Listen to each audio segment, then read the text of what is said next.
Hello दोस्तों, आप सभी को मेरा प्यार भरा पहलाग। मैं सुमन राउत आप सभी का स्वागत करती हूँ अपने एक नई ब्लॉग में। तो दोस्तों, आशा उम्मीद करती हूँ आप लोग स्वस्थ होंगे, मस्त होंगे और बढ़िया होंगे। तो मैं भी बढ़िया हूँ। तो दोस्तों, आज हो रही है मेरे सुबह-सुबह ब्लॉग की स्टार्टिंग। तो खूबसूरत से उत्तराखंड के इस वादियों से।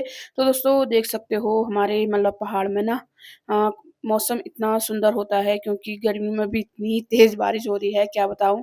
मतलब नवंबर-दिसंबर का महीना जैसा ना अ, मई में लग रहा है, अप्रैल-मई का महीना है ये।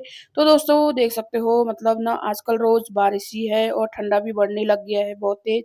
तो घर का तो मेरा सारा काम हो ही गया था, झाड़ू, पोछा, बर्तन, कपड़े धोना। बेटी भी स्कूल चली गई थी, ये भी चले गए थे। तो मैं जैसे ही मतलब तैयार होके मतलब नाश्ता पानी करके दुकान के लिए निकली, वैसी ही बारिश आ गई। तो फिर यहाँ पे साग-सब्ज़ी भी आई हुई थी, तो ये बहन यहाँ पे साग-सब्ज़ी लगा रही थी, तो मैं चली गई थी सीधे दुकान में। तो दोस्तों, फिर मेरे को आधे रास्ते से घर आना पड़ा। तो घर क्यों आना पड़ा, ये आप आगे ब्लॉग पे मतलब देखना। क्योंकि मैं चली गई थी सीधे ही, मैं भूल गई थोड़ी मतलब थोड़ा-सा आगे पहुँची हुई थी, एक तो बारिश लगी थी, इतना कीचड़ हो रखा था। तो मैं अपने चश्मे ले जाना ही भूल गई। तो फिर आधे रास्ते से मैं अपने चश्मे लेने के लिए और दोबारा घर आई। तो दोस्तों, क्या कहते हैं, फिर मैं चश्मे-वश्मे लेगी, मैं नहीं गई मतलब नीचे। फिर बहन से बोला मैंने कि मेरे चश्मे नीचे से ला दे, क्योंकि बहुत कीचड़ हुआ था। जूते भी बहुत गंदे हो रहे थे, क्योंकि ना कि जब बारिश होती है तो बहुत ज़्यादा मतलब गंदा होता है। कीचड़ ही कीचड़ ये तो धूप तो अच्छा लगता है, पर रोज़-रोज़ बारिश भी अच्छी नहीं लगती है।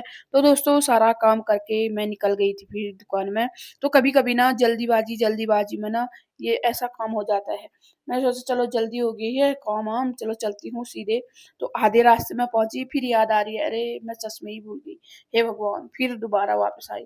फिर चश्मे लेगी, तो मैं फिर चली गई थी दुकान में सीधे ही। तो दोस्तों, जैसे ही मैं मतलब ना दुकान में गई, तो वैसे ही मतलब कितना काम हो जाता है घर में भी दुकान में भी। तो दुकान में गई, उसके बाद फिर मतलब 1-2 फल की टोकरी भी बनानी थी। तो फिर मैंने मतलब 1-2 फल की टोकरी भी बनाई, क्योंकि आज हमको 2-3 फल की टोकरियाँ देनी थी। यहाँ पे बाहर पे सभी साग-सब्ज़ी लगा रखी थी, सुबह-सुबह का टाइम था, तो उतने मतलब मार्केट में अभी कोई चहल-पहल नहीं थी। तो थोड़ी देर के बाद फिर मतलब चहल-पहल भी होने लगती है, तो ये यहाँ पे बैठे हुए थे। फिर मैंने 1-2 फल की टोकरियाँ बनाई और फटाफट से, क्योंकि 2-3 डिमांड आ गई थी फल की टोकरी की। ये तो हमारी पहले की थी, क्योंकि 1-2 दिन पहले डिमांड दे के जाते हैं कोई लोग, तो कोई तो उसी समय भी बनाना पड़ता है। तो ये तो डिमांड की थी टोकरी। तो मैंने फटाफट गई, फिर मैंने फटाफट से पहले फल की टोकरी बनाई, उसके बाद जो दुकान का और सारा काम किया। तो दोस्तों, हमारे दुकान में मतलब एक वसुधा, एक मैं और एक ये, और आजकल काली भी यही है। तो 2-3 जने हैं, तो मतलब दुकान में ना जितने लोग होते हैं उतने थक जाते हैं। तो किसी समय ये भी कर देता है, कुछ सामान लाना या पहुँचाना ये चीज़ें। तो सभी लोग अपने-अपने कामों में लगे हुए थे। ऐसा नहीं कि एक को ही देखे रहे, नहीं, ऐसा नहीं होता है कि एक ये कर रहा है तो दूसरा, सब अलग-अलग काम देखने में। फिर मैं आ गई थी शाम को घर, तो ये आए हुए थे घर। तो हुआ क्या, मैंने फ़ोन किया शाम के टाइम में, लाइट भी नहीं थी शायद।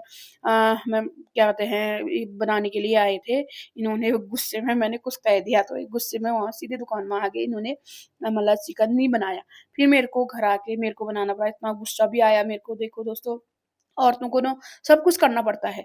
मतलब घर का भी करना पड़ता है और बाहर का भी करना पड़ता है। तो मेरा यहाँ पे चिकन बन के तैयार हो गया था। तो जैसे ही मैं खाना बना के कमरे में आई, देखो इसका ऐसा ड्रामा चला हुआ था। अकेले ही बैठ के किताब भी खोला है और एक साइड से बटन टूटा है शायद, ये भी लगा रही है। मैंने बोला ला मैं लगा देती हूँ, नहीं। तो दोस्तों, आप लोगों को मेरा ब्लॉग कैसा लगा तो बताना कमेंट में।